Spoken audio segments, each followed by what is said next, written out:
지금부터 여러분들한테 정말 중요한 걸 여쭤보겠습니다. A라는 나라가 있습니다. 그 나라에는 A나라 사람이 5천만 명 살고 있고요. B나라 사람이 1억 명이 살고 있습니다. 게다가 A나라 사람들은 B나라 여행을 30일밖에 못 가요. 근데 B나라 사람들은 쉽게 A나라를 최대 10년 동안 여행할 수 있습니다. 사실상 반을 거주할 수 있는 비자나 마찬가지다라고 봐도 될 것 같은데 사람들이 이걸 보고 영주권이라고 하더라고요. 잠깐 먼 나라 얘기가 아니라 바로 대한민국과 중국의 이야기입니다. 저도 이걸 다른 분들이 알려주셔가지고 이제 이거 방송 촬영의 주제로 쓰게 됐는데 저도 조금 충격적인 이야기라 오늘 한번 좀 말씀드려볼까 합니다. 지금 서울경제TV에 최근에 이런 이제 영상이 올라왔었어요. 중국인 1억 명 10년 프리패스라는 영상이 나왔는데 정부가 중국인한테 이제 비자를 대개방해서 미친 결단을 했다라는 기사가 올라왔습니다. 10년 동안 사실상 중국인이 한국을 여행하고 왔다 갔다 하는데 사실상 제약이 없는 이런 복수 비자가 생겼더라고요. 일단 저는 궁금한 게 애초에 10년짜리 관광 비자라는 게 있나요? 그리고 그것보다도 더 중요한 게 이렇게 중요한 내용이 뉴스가 왜 안 나왔을까? 그러니까 1억 명이 앞으로 중국인 1억 명이 우리나라를 살게 된다는 건가? 뭐 이런 걸 좀 이제 궁금해 저도 알아봤습니다. 짧아 보이는 내용인데 완화한다, 확대한다 요 정도로만 표현이 된 것 같아요. 근데 기사가 삭제됐다라는 얘기가 있더라고요. 제가 검색을 해보다 보니까 중국인 1억 명 프리패스 기사들 다 삭제됐다. 커뮤니티 사이트에 이런 글이 올라와 있어요. 그래서 댓글 보니까 검색하니까 다 안 보이면 많이 올라왔었는데 조용히 진행하고 있는데 기자들이 다 터뜨리니까 검열 시작했다고 하더라라는 뭐 이제 댓글이 있었어요. 그래서 1억 명대 기사에는 이런 내용을 찾아보기가 힘들고 실제로 이런 내용 기사들이 삭제가 됐다는 얘기가 있습니다. 그래서 이 이야기가 진짜라면 상당히 큰 이슈라고 볼 수가 있을 것 같은데 올해 3월 30일에 정부 측에서 갑작스럽게 이 내용에 대해서 발표해버렸다라고 하더라고요. 그래서 내용을 자세히 보면 일단 중국인들이 5년 복수 비자를 받을 수 있는 방법이 한국에 방문을 한 경력이 있는 중국인이거나 한국 이외 국가에서 4년제 대학을 졸업했거나 의료 관광 비자로 우리나라에서 1년 동안 진료비 200만 원을 초과했었거나 이러면 5년 동안 우리나라를 자유롭게 드나들 수 있는 비자를 줍니다. 그리고 10년짜리 복수 비자도 이번에 이제 대폭 확대가 됐는데 이건 뭐냐면은 중국 공무원들 그다음에 공무원 보통 요건 소지자 즉 공무원들은 10년 동안 우리나라를 자유롭게 드나들 수 있게 허용을 해줬어요. 참고로 우리나라는 중국에 이렇게 할 수가 없어요. 우리나라는 중국에 갈 때 굉장히 까다롭게 이렇게 복수 비자를 받을 수 있더라고요. 중국이 공무원이 5천만 명이라는 얘기가 있던데 그러면 우리나라 국민만큼 공무원이 있잖아요. 이 국민들한테 왜 굳이 다 열어주는 건지 일단 저는 좀 궁금하더라고요. 그다음에 15억 원 이상 한국에 투자한 기업의 임직원 즉 우리나라에 투자 기업의 임직원들은 다 이제 10년짜리 비자를 열어주고 중국 기업 연합회 선정 500대 기업의 과장급 이상 또는 6개월 이상 책임자 즉 중국의 500대 대기업에서 근무하고 있는 사람이라면 전부 다 넘어올 수가 있습니다. 그다음에 마지막으로 제일 신기한 게 뭐냐면 중국의 14개의 대도시 거주자들은 다 올 수 있대요. 베이징, 상하이, 광저우, 선전, 텐진, 낭징, 칭다오, 충칭, 샤먼 등등등 거의 중국의 대도시 대부분 사람들이 다 넘어올 수 있다고 해요. 아니 일단 중국에서 대도시에 살고 있는 것만 해도 우리나라에 10년짜리 비자를 내준다는 게 말이 되나요?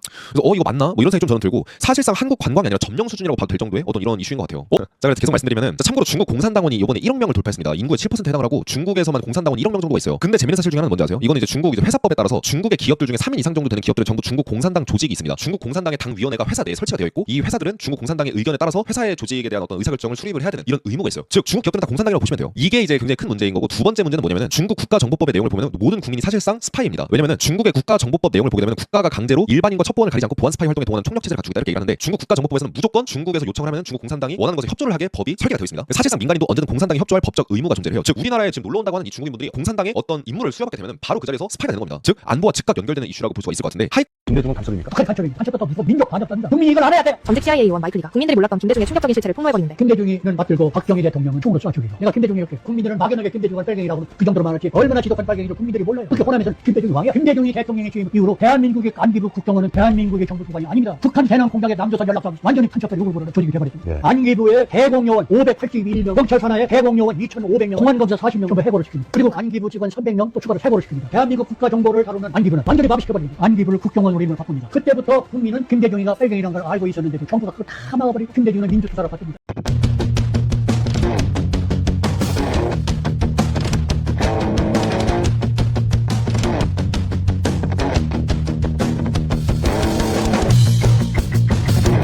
대한민국 사회가 점점 사회주의화 되어가고 있네요. 이 정책은 인간을 더욱 도태시키게 될 것입니다. 땅굴 속에서 게임이나 하고 배급이나 받고 국가가 시키는 대로 하라는 거겠죠. 직장인들한테 더 세금을 뜯어야겠네요. 내년부터 4인 가구 생계급여가 처음으로 월 200만 원을 넘깁니다. 기초생활수급자 4인 가족은 소득이 없을 경우 내년 1월부터 매달 국가로부터 최저임금 수준인 200만 원을 지급받게 되는 겁니다. 생계급여를 4인 가구 기준 매월 200만 원 이상 지원하도록 하겠습니다. 이재명의 나라의 안 되는 것 중에 그중에 가장 엽기적인 분위기 거야. 윤석열 정권 조작기소고 국정기소. 그러니까 윤석열이가 아이콘에 대한 지시가 좋았으니까 그 소비자에게 째려맞는 거야. 그 시절에 기소된 범죄자들이 이것도 조작기소다 하고 몰랐던 거야. 여러 가지 사건이 있지만 그중에 1번이 쌍방울 불법 대북 송금 사건이야. 이재명 지사 밑에 부지사가 징역 7년 8개월 받고 그 위에 있는 사람이 대통령이 되는 바람에 재판이 중단된 사건인데 이거 다 조작기소다 이러고 있는 거야. 이런 식으로 조작기소 몰입판에 올라탄 게 어떤 사건들이냐면 문재인 정부 통계 조작 사건, 서해 공무원 피살 사건에 대한 은폐 조작 의혹, 이런 비교적 정황이 명확한 것들까지 다 때려박는 거야. 범죄자들을 더 잡는 세상이 좋은 세상 아니야? 범죄자들의 지은 죄도 물러주는 세상 이거 좋은 세상 아니? 범죄를 저지른 거 부끄러워야 되는데 대통령이 나서서 정가 별거 아니에요. 웬만한 사람 다 정가 있어요. 법이 잘못된 거예요. 이게 맞냐고. 확정받은 판결을 사면받게 하고 진행 중인 건 힘으로 눌러서 공소 취소 이끌고 그간 지은 죄는 전과가 흠이 아닌 것처럼 사회의 인식을 전환하고 이게 대체 누굴 위한 나라니? 죄안 짓고 성실하게 사는 나 같은 기업인만 후분해. 열심히 맨날 꽃배달만 하고. 트럼프는 마치 기존에 서로 얽혀있던 네트워크들이 다시 뭉칠 수 있는 여지를 아예 남기지 않으려는 듯한 속도로 판을 정리하고 있다 이렇게 말씀드릴 수 있습니다. 그래서 베네수엘라는 특정 제재 완화와 작전적인 압박을 통해서 방향을 바꿨고 이란은 호르무즈 해협에서 돈을 뜯어내던 구조가 해군의 차단과 금융 흐름 끊기로 완전히 부서졌죠. 이제 쿠바가 다음으로 겨냥됐는데 무너져가는 대리 세력 있죠. 그들의 거점이었죠 쿠바가. 그래서 사실 쿠바는 훨씬 더 빠르게 끝날 거라는 예상을 지금 보내왔습니다.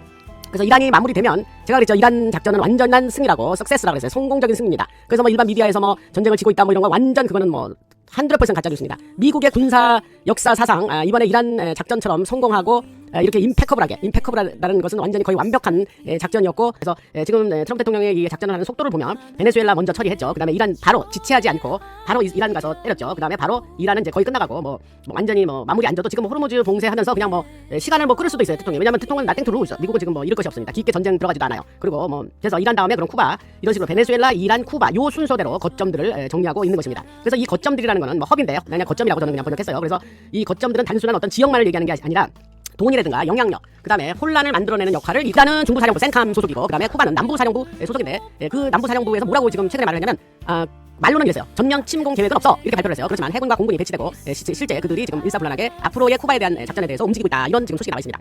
굉장한 소식이죠. 그래서 그럼 목표는 뭐냐? 이 나라마다 목표가 틀려요. 베네수엘라는 마두로 붙잡아오고 그 뭐 부통령 같은 여자를 세워가지고 그냥 트럼프 대통령 말 잘 듣게 하면서 아주 굉장히 감시하면서 지금 그 베네수엘라는 조용히 잘 진행되고 있고, 이란은 가서 아예 모든 지도부를 완전히 뭐 첫날 뭐 47명인가요? 화면을 비롯해서 47명인가 바로 그냥 한 곳에 모여서 회의하다가 그냥 바로 다 죽었죠. 그래서 그렇게 했고, 그래서 이 나라마다 좀 특성마다 이제 하는 작전이 틀리고 목표가 틀린데, 이 쿠바의 경우는 목표가 뭐냐 그러면 그게 점령이 아니라 정권을 다시 만들고 정권 리즘 체인지죠. 그 다음에 그 지금 현재 있는 정권을 붕괴시키는 게 목표다 이렇게 나와 있습니다. 그 다음에 제가 그 7월 4일 얘기를 했죠. 그래서 아까